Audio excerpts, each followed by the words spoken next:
I'm going to level with you now. Anyone who has escaped communist China, Russia, Cuba, or North Korea can see the writing on the wall. In 1963, the communist goals to overthrow the United States were entered into congressional record.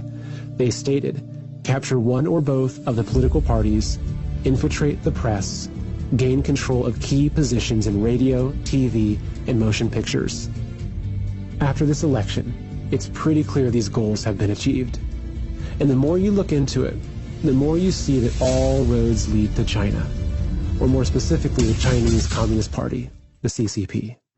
Guess who owns a massive chunk of Hollywood, including AMC theaters and legendary film studios? You got it, the CCP. Guess who pays millions of dollars to mainstream newspapers, including the Wall Street Journal and the New York Times, to publish their propaganda? The CCP. And guess who's given the Biden family billions of dollars? Yes, the CCP. Now do you see why Biden is the media's darling? On the contrary, who's been the biggest thorn in the CCP's side? Who stood up to their abusive trade policies and slapped them with billions of dollars in tariffs? Who dismantled their stranglehold on manufacturing and brought American factories and jobs back home? Who stopped the pillaging of U.S. intellectual property? Who put serious penalties in place for violating religious freedoms? And finally, who had the guts to call a spade and rightfully point a finger at the CCP for concealing a virus that has crippled our entire world? President Trump. Now do you understand why they hate him so much? They've been coming after America, coming after you and I for decades, and their plan was basically complete. That is, until President Trump got in their way. Right now, we're in a battle for our republic. The enemy is already inside the gates. Even those we thought we could trust have turned on us. They're not fighting with guns and bombs, no, but with words, ideas, and narratives. Because what they're fighting for are our minds.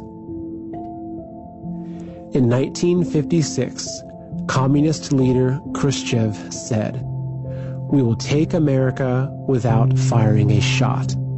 We do not have to invade the U.S. We will destroy you from within." I hope you can see now that the invisible enemy is communism, and the most deadly virus is the Chinese Communist Party. It sneaks into a country through the vices of corrupt politicians, businessmen, and people with power and influence. It rips through cities and towns, bodies and minds, leaving no stone unturned, no soul untouched, and a trail of death and destruction in its wake.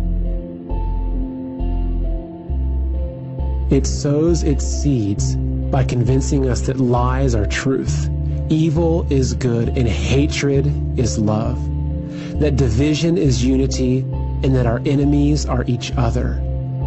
Man versus woman, rich versus poor, black versus white, left versus right. It takes root when we feel helpless, afraid, and alone. It erases our history and slanders our forefathers, and teaches our children to hate themselves, their families, and their country. It ridicules our beliefs, undermines our values, and attacks our way of life. It even demands that we kneel down in shame. But we will not be ashamed. It can't pull the wool over our eyes anymore, because we know who we are. We fought to escape tyranny. We bled to end slavery. We revere the brave men who died to secure our freedom. We welcome people of all races and religions. We love our neighbors. We help the poor. We cherish our families. We work hard for what we have. We unite in times of hardship. We know good from evil and truth from lies. And we know that our rights don't come from the government. but from God. And we will fight to the death to protect those rights. The time ahead is critical. We, the people, need to call upon our president to defend us from enemies, foreign and domestic, and uphold his oath. For the time being, we still have free press and free speech at our fingertips. But if we don't grab hold of them now, we'll lose them forever. Independent, honest media companies like OAN, Newsmax, and the Epoch Times will guide us out of the darkness, while mainstream media will only drag us further down.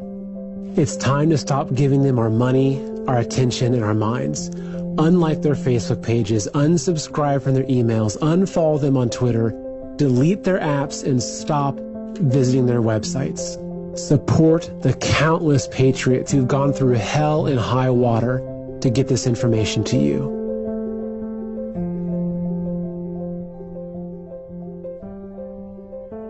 Like their content, subscribe to their channels, share their videos, spread their message. Stop using Google search. Google is censoring every result and robbing you of your right to know the facts. Start using DuckDuckGo and compare them. You'll be shocked. Get off Twitter and Facebook and switch to Parler.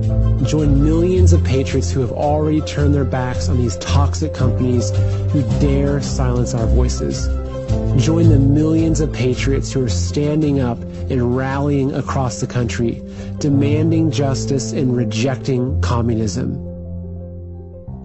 Our enemies snuck in during the night and tried to use the media to lull us to sleep while they stole our country. But instead, they awoke the sleeping giant. We see them for who they are now. And they'll never be able to fool us again. They tried to trigger a great reset, but instead, they triggered a great awakening. We will not look back 5 years from now and tell our children that we did nothing as our nation was stolen. We will tell them that we fought for and won our freedom just like our forefathers in 1776. America is the last bastion of freedom in the world. We are the only remaining threat to the CCP virus. If we fall, the world will fall. But we will not fall. It's time to stand with our founding fathers and to invoke the power of we the people and the power of God. We are the patriots.